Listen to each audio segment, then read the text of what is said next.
मैं आज आपको एक ऐसी कहानी सुनाना चाहती हूँ कि छोटी उम्र बड़ी समझदारी। वो कैसे कि एक छोटा बच्चा भी इतना ईमानदार, संतुष्ट और अच्छे भाव का, अच्छी आत्मा का हो सकता है कि हम सोच भी नहीं सकते, और वो बच्चा इतना अच्छा काम कर जाता है। यदि मेरी ये कहानी आप लोगों को पसंद आए तो कृपया करके लाइक और सब्सक्राइब अवश्य कीजिए। सुशीला नाम की टीचर एक स्कूल में पढ़ाती थी। वो इतने अच्छे स्वभाव की,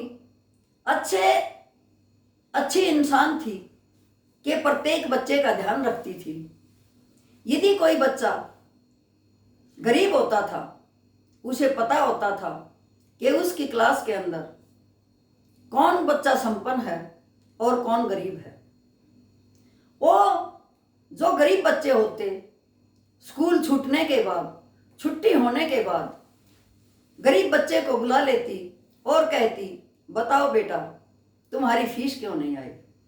अब बच्चा जो मजबूरी जाहिर करता तो सुशीला बगैर कुछ कहे उस बच्चे की मुट्ठी में उसकी फीस दे देती थी कि कल स्कूल आके और अपनी फीस भर देना और अपनी पढ़ाई जारी रख। पढ़ाई में कोताही नहीं करनी, आगे बढ़ना है तो पढ़ना अवश्य है। अब ऐसे करते करते सुशीला कई बच्चों का जीवन संवार चुकी थी और कई बच्चे उससे मदद लेने में सक्षम हो चुके थे। अब एक बार क्या हुआ, एक बच्चे की स्कूल की निक्कर बिल्कुल फटी हुई थी। सुशीला ने सोचा कि क्यों न इस बच्चे की भी मदद की जाए। उसने अपने घर से अपने बच्चों की ड्रेसें ली और थैले में डालकर स्कूल ले गई। अब स्कूल के बाद सुशीला ने कहा कि बेटा मुझे मिलकर जाना। अब वो बच्चा सुशीला से मिलने गया तो उसने 7-8 जोड़ी कपड़े रख दिए कि बेटा ये अपने घर ले जाओ, जो तेरे आए और तू पहन लेना, और तेरे किसी भाई के काम आ जाएगा या किसी और के काम आ जाएगा। लेकिन उस बच्चे ने सिर्फ 2 जोड़ी कपड़े उठाए कि मैडम जी मुझे तो ये ही 2 फिट आएंगे और मैं यही पहन लूँगा, बाकी कपड़े आप किसी और स्टूडेंट को दे दीजिए ताकि उनका भी भला हो जाए। क्योंकि हमारे स्कूल में बहुत से बच्चे ऐसे हैं जिनके माँ बाप गरीब हैं।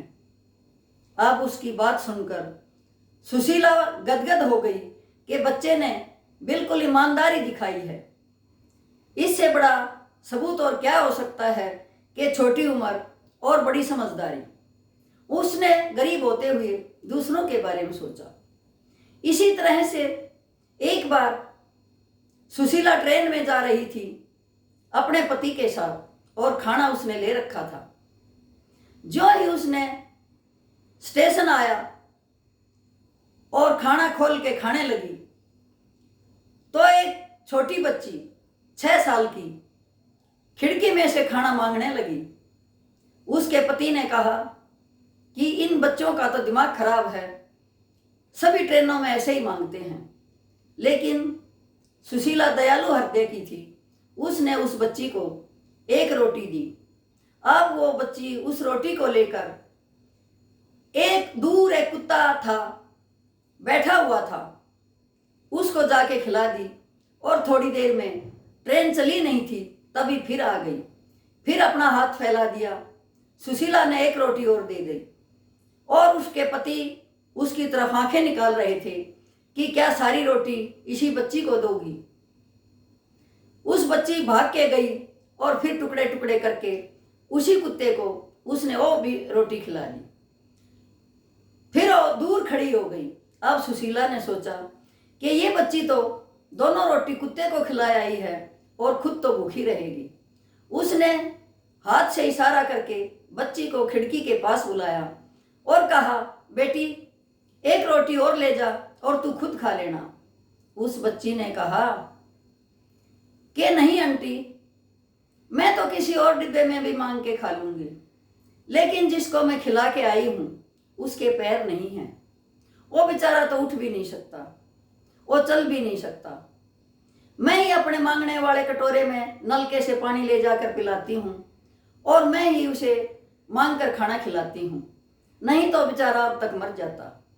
अब ये बात सुनकर सुशीला की आंखों में आंसू आ जाते हैं कि ये छोटी बच्ची और सोच कितनी बड़ी है। तो मेरा कहने का तात्पर्य यही है कि कुछ बच्चे ऐसे गॉड गिफ्टेड होते हैं जो बचपन से ही दूसरों का ख्याल करते हैं। वही तो परमात्मा के आराध्य देव होते हैं, वही तो परमात्मा का धन होते हैं। उनकी जिंदगी में कभी विफलता नहीं आएगी जो बच्चा ऐसा सोचता है। हमेशा ही हमें दूसरों पर दया भाव रखना चाहिए। हमेशा ही हमने ये देखना चाहिए कि जो इंसान सभी बराबर हैं, जितनी हो सके हमने मदद करनी चाहिए। हमने सामर्थ्य अनुसार जरूर उनको ऊपर उठाना चाहिए। यही थी मेरी एक कहानी। यदि आपको पसंद आए तो अवश्य दूसरों को शेयर करना। जय हिंद।